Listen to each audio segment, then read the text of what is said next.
으로 등록돼 있는데요. 네, 석유화학 쪽으로. 예. 그 동일 직종으로 어떻게 지원해 보신 건가요? 동일 직종도 네. 했고요. 네네. 그다음에 다른 쪽에 네네. 그 공공기관 쪽에 그리고 오늘 증명서는 안 가졌는데 학교 쪽도 지원해 봤고요. 학교 쪽. 처음엔 초라한 기분이 들어 언짢기도 했지만 아이들을 생각하면 한푼이 아쉽습니다. 뭐 이렇게 열심히 보고 계세요? 제 사진. 저는 작년에 딸을 미국으로 유학 보냈습니다. 퇴직을 예상치 못한 시점에 내린 결정이었습니다. 딸에겐 아직 실직 상황을 알리지 않았습니다. 그렇잖아도 미안해하는 딸에게 더 부담을 주고 싶진 않습니다.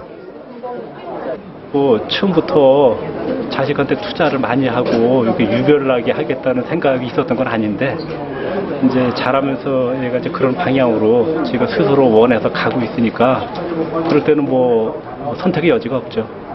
한 4년 내지 5년간은 이제 애들 교육이 있고 또 4년이나 5년 후에 대충 제가 국민연금을 탈 때가 되고 어쨌든 4-5년 간격을 어떻게 해서든지 메꿔야 됩니다. 베이비 부모들은 임금이 끊기는 50대 초중반부터 연금 지급이 시작되는 60세 사이 소득 공백기를 겪는다. 이른바 소득 크레바스다. 그 기간에는 대부분 이제 나와서 재취업을 해야 되고 또 안 하면 아무래도 빈곤에 처하게 되니까 또 근데 이제 실제로 나와서 안정되고 또 적정한 소득을 올릴 수 있는 건 일자리 자체가 굉장히 적은 상태입니다. 그래서 지금 현재 베이비붐 세대들은 이러지도 못하고 저러지도 못하고 그 한 5년 내지 길게는 7년까지의 기간들이 어떻게 마에 5년, 마에 7년 이런 얘기들을 하게 되는 것입니다. 우리나라의 베이비 부모들의 평균 순자산은 2억 9,600만 원. 대부분은 부동산 자산이고 단 15%만이 금융 자산이다. 이마저도 자신의 노후를 위해 쓰지 못한다. 자산의 약 80% 이상이 부동산 자산. 근데 아마 우리가 그 베이비 부모가 나름대로 안정된 중년기를 보내고 있다고 하더라도 사실은 달랑집 한 채인 경우들이 많이 있고 유동자산이라든지 하는 거는 자녀의 어떤 교육이라든지 이런 것에 들어가서 실제로 자신의 노후를 위한 저축이라든지 이런 부분이 굉장히 미흡하잖아요. 산업 현장에선 숙련된 기술자의 퇴직으로 인한 인력 공백이 발생한다.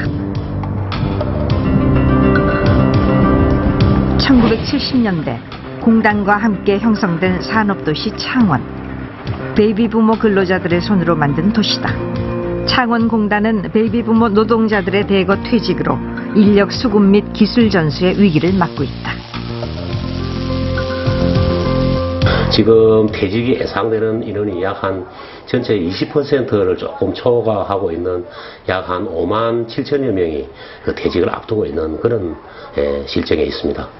일시적으로 많은 인력들이 퇴직을 하게 되면은 아무래도 이제 공단 기업체의 어떤 기술 인력들이 한꺼번에 이제 퇴직을 함으로 인한 어떤 공동화 현상이라든지 이런 부분도 생길 수가 있고 여러 가지 이제 집중적으로 퇴직을 하게 되면 문제점이 많이 예상이 되고 있습니다. 기획재정부는 베이비부모 조기 퇴직으로 2018년까지 생산 가능 인구 15%가 감소하고 그로 인한 세금 수입 역시 연간 7조 7천억 원씩 감소할 것으로 전망했다. OECD 또한 우리나라의 GDP 잠재 성장률이 베이비부모 퇴직이 시작된 2010년 이후 지속적으로 감소할 것이란 전망을 내놓았다. 갈수록 그 노동력의 규모가 작아지게 되니까 그렇게 되면은 그 경제 성장에 마이너스 효과를 가져오게 될 것입니다.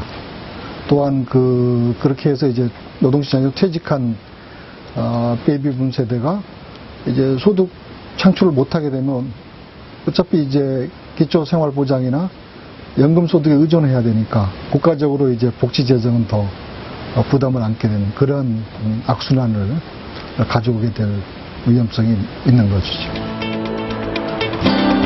우리보다 앞서 베이비부모의 퇴직을